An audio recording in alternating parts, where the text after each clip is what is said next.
Good morning, everyone, or good afternoon, everyone. My name is Matthew DeCosta, and today I'll be presenting with you my summer research project that I got to do, which was the ground cover selection by Hawaiian waterbirds. So before I begin, I want to thank everyone here for taking the time to get here and taking our times to watch our presentations. I also want to thank everyone who has contributed in food and making this Ho'ike event possible.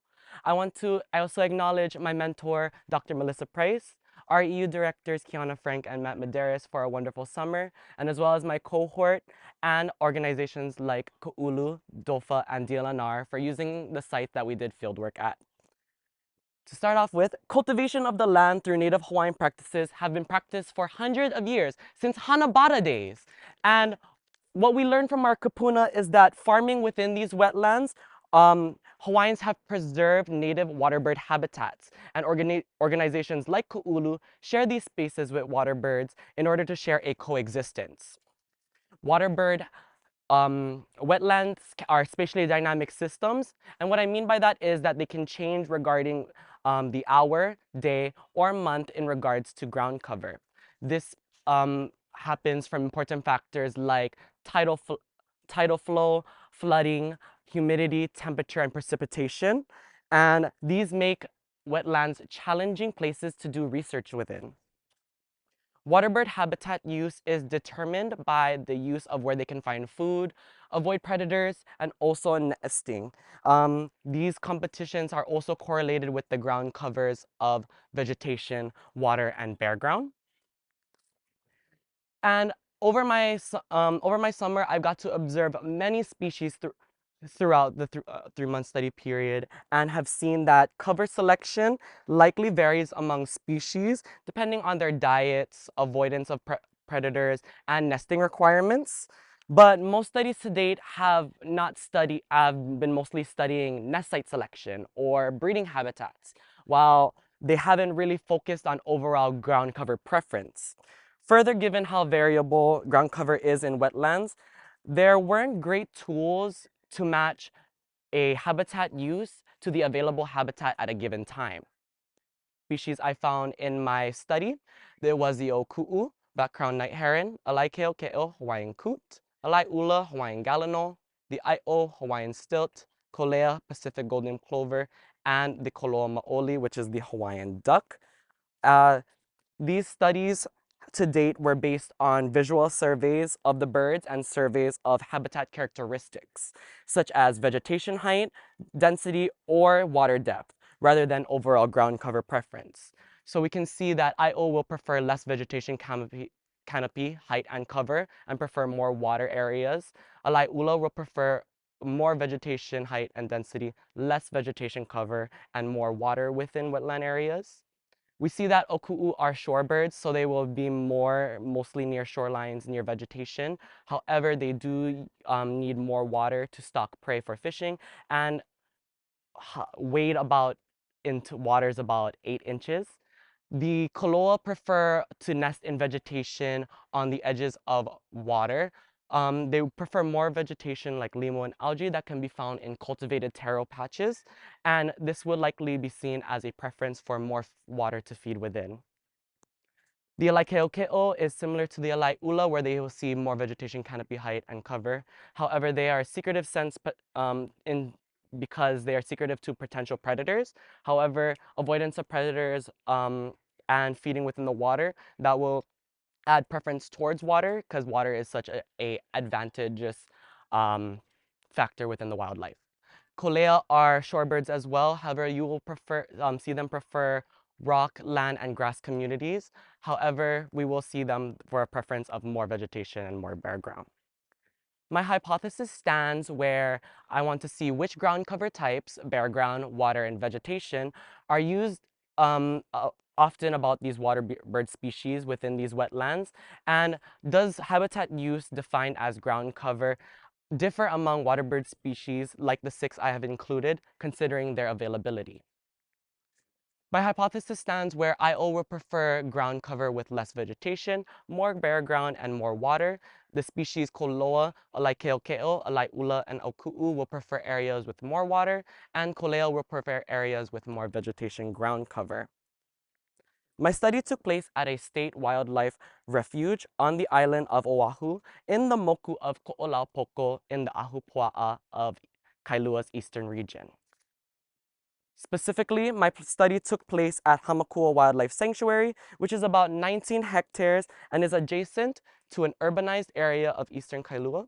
It is also good to note that Kawainui and Hāmākua used to be connected way back ago, however, have separated into their own independent wetlands throughout time.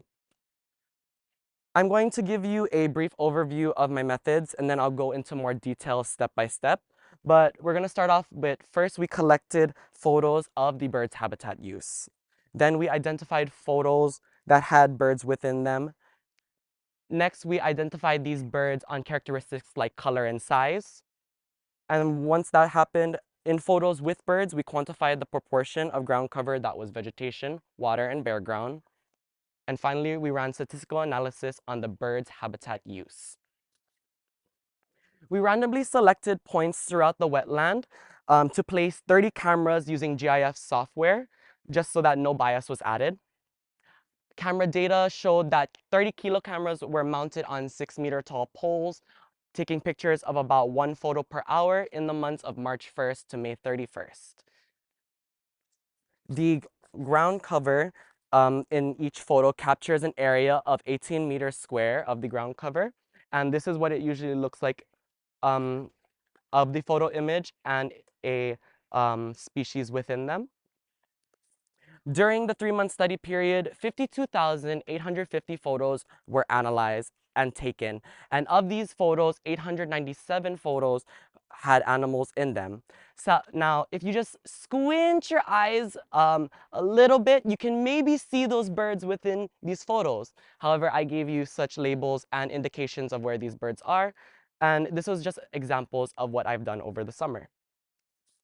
Next, we identified ground cover in each of the photos with birds. And above, you can see what generally vegetation, water, and bare ground cover looked within these photos. And I placed a grid over each of these photos to assist in determining proportion of each ground cover type. So once we collected proportions of each ground cover type of the birds, considering all photos with birds in them, our ground cover on average came out to 22% vegetation, 21% bare ground, and 50% water. Next, I'm going to show you guys some results on the bird's preference, and on each graph, I'm going to show these numbers for comparison to see each bird species compared to all birds. So in this graph, I'm going to walk you through. The dark colors indicate the ground cover across all bird species in the entire wetland, while the light colored bars indicate represent the selected preference of the species. Now we can see compared with IO that IO prefer a lot less vegetation, more water, and less bare ground than other birds.